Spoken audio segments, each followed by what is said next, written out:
There is a disconnect between the personal awareness and the real awareness, the real you, but nevertheless, it is the real you that decides to recreate a physical vehicle and place it in creation each time around. For how would the personal self know how to do this, as it is simply a receiver of information, and however it categorizes the information, however it considers its experiences, and emotionally segregates them according to like and dislike, is what drives it on, what has it agreeing to what it does, and effecting its ongoing experience. For the real you always has a plan, that is, to ultimately recognize itself through the awareness of the created self, and so is always moving the personal self through the experiences necessary to where the personal self decides to be and see more, and make the tentative reach and connection to the real awareness. So yes, the personal self is on automatic pilot and does what it does according to its created construction. The real you always had a goal each lifetime.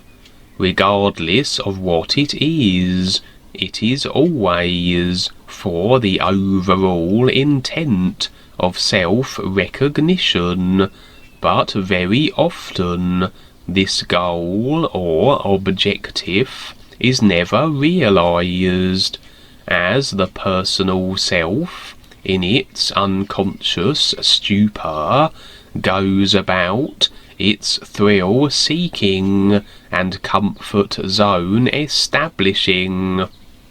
So yes, this automatic pilot situation will have the personal self stuck in very similar lines of lifetimes, but it is the real you that always has the say, and if it deems it necessary, it will position the personal self in a completely different environment or world to what it has been used to.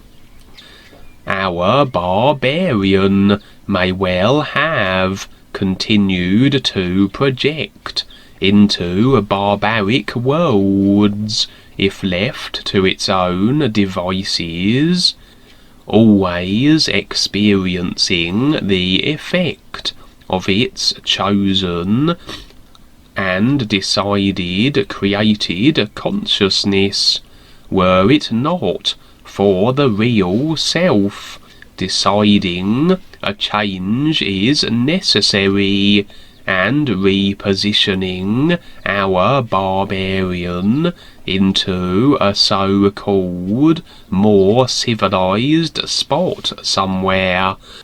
And now you have the bull in the china shop situation, and we may well have our mass murderer, regardless of the parents' best efforts and fine upbringings. This censor, this moderator of behaviour, may take many lifetimes to readjust if it's been used to being set a certain way. but adjust it will eventually. Our barbaric friend may eventually become more moderated in his behaviour, if always he finds himself in the electric chair, or killed, hunted, or ostracised based on his behaviour. Enough lifetimes of this, and our barbarian is less barbaric. His attitude becomes evened out and more balanced, and consequently his experiences will be different. The whole point of the simulators is for experience, and regardless of the experience, comparisons are made available, and the process of getting to a point where the real self is ready to recognize itself can be reached. The real you will do what is best for this goal, this real intent, and may well go along these sort of lines of building up a certain consciousness in its personal self with the experiences to match, and then turning it on its head and depositing the created self in a world or situation completely at odds and contrary to a created consciousness of that type. We can see then, if we are very objective to this process, how the ideas of right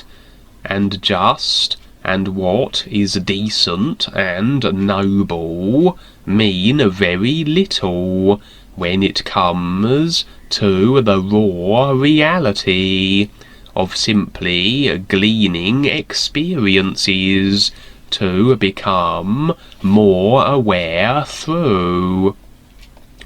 Although this may sound as though a tyrant can get into the real universes as readily as a saint, but to become with the ease, one must become harmless, be of no threat or danger to anyone. So despite all the richness of experience that can be gleaned by playing the roles of the good guys and those of the bad, and despite what ideas we may create to label these idea creations, which are these roles that we play, ultimately all attitudes, considerations, the created consciousness, in however it is constructed, must be superseded if one is to assume a position with the ease. For you can't take your creation with you. You can't cling onto your abrasive created consciousness with all of its bad person idea labels, as much as you can't cling onto your being loving and saintly consciousness with all of its you are a wonderful, upstanding person created labels. You must seek to be indifferent to all. Everything that is created, and the created consciousness, and focus on your real awareness and intent. That recognition of your real self and the ears can be gleaned. So yes, we are the products of our environments while in creation, and our environment then can generally reveal what it is that makes up our created consciousness, for the effect experience stems from our personal selves construction. And even if we were deposited in an environment contrary to our created consciousness, the effects would soon show up. Our created abrasive consciousness would soon bring causes to bear that effect experiences in this contrary environment far different to those of a so-called decent person.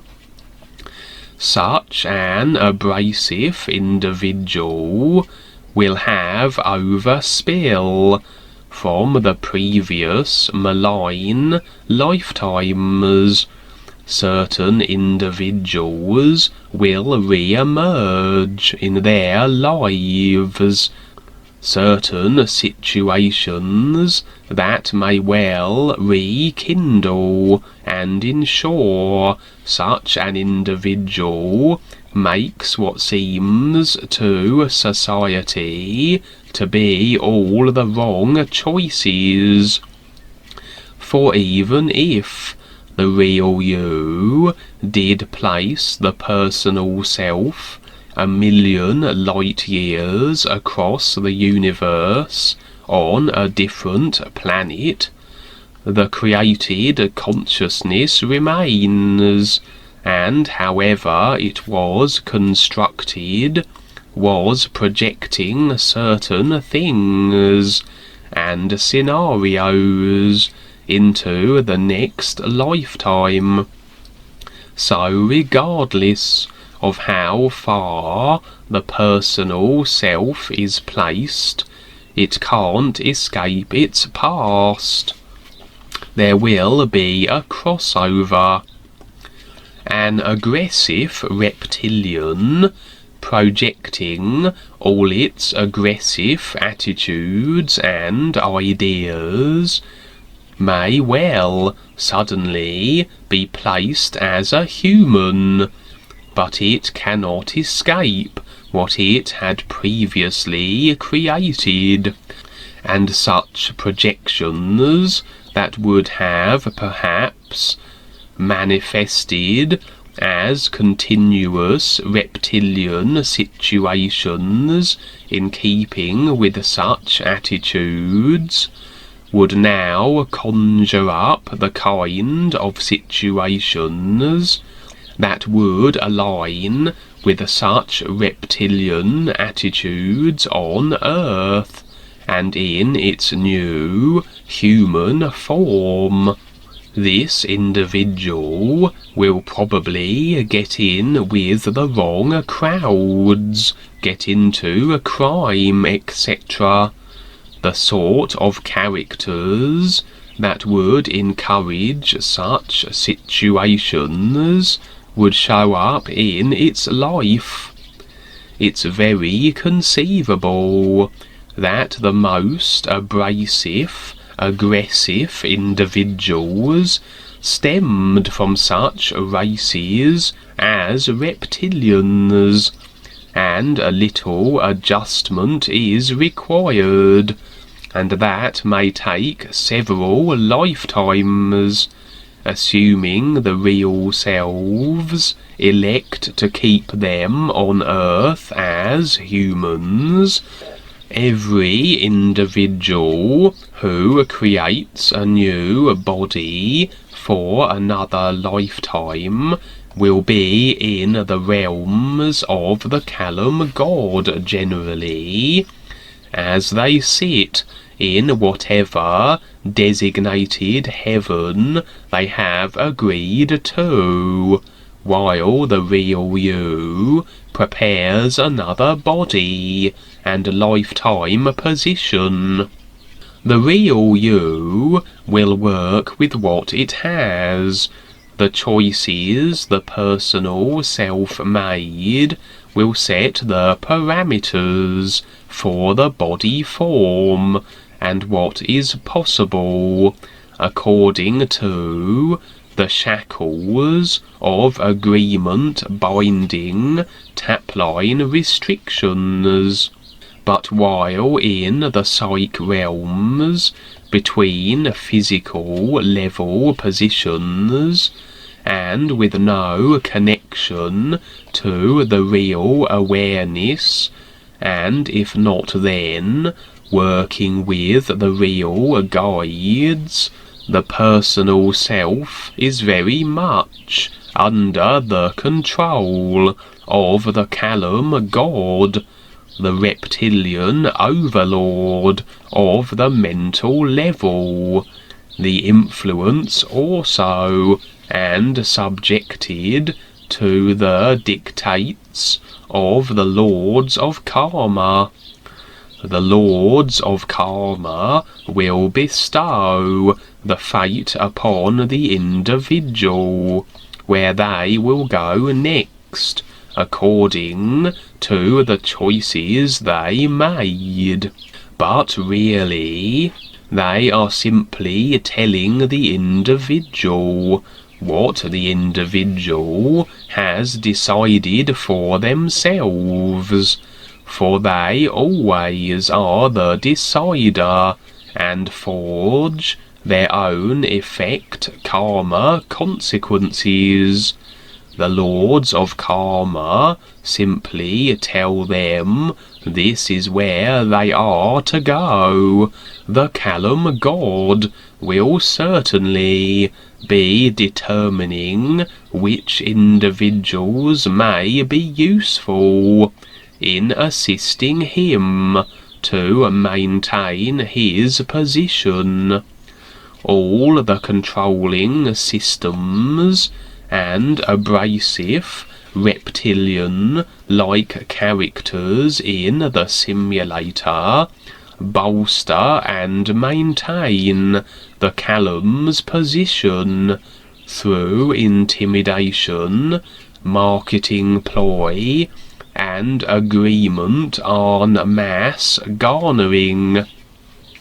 If we do have a very barbaric individual or a previous reptilian entering the Callum's midst, he will certainly consider the qualities of the individual to be just what he needs to further bolster and maintain his position. Very likely then, as our previous reptilians do go to Earth as humans, and will undoubtedly have a little difficulty fitting in with such a planet due to their previous lifetimes of aggression and warlike attitudes, they may well end up in dire situations consequently. They may get into the gangs, crimes of all kinds, etc. But if they have a particular ability or skill that the Callum God feels may be useful, then these individuals may not become the mass murderers and rapists of tomorrow. They may become the prime ministers, politicians, movie stars, and operating in these sort of circles. Such previous lifetime attitudes and created ideas would set the stage for the sort of individuals that can feature in their experience, that are very likely to lead them astray, as it were, into crime and such. But the biggest mass murderers, villains, and the like are the ones that operate and maintain the controlled systems of the earth to ensure a support structure through agreement is maintained for the Callum God. A system based on control and restriction for all, and so the potentiality of a crime gang featuring in a previous lifetime as a reptilian but now human individual's experience is just as likely as an approach by the movie industry or people from political circles. For on the surface it would appear that the political, religious, movie industry systems are very fine and proper, but are of course anything but, all reptilian owned and reptilian based, and the most notorious and evil circles one could operate within. It would stand to reason then that if the Callum God sees favourable traits in our previous reptilian, now a human, the sort of traits that would be very instrumental from a maintenance of control perspective, then the Callum will ensure the right people enter this individual's life. The individual had set up the experience through the choices and decisions made that such potentiality of experience is possible, and a series of experiences would have them suddenly being a politician or a television character, as the appropriate people approach such an individual and ensure their talents for control and restriction don't go to waste.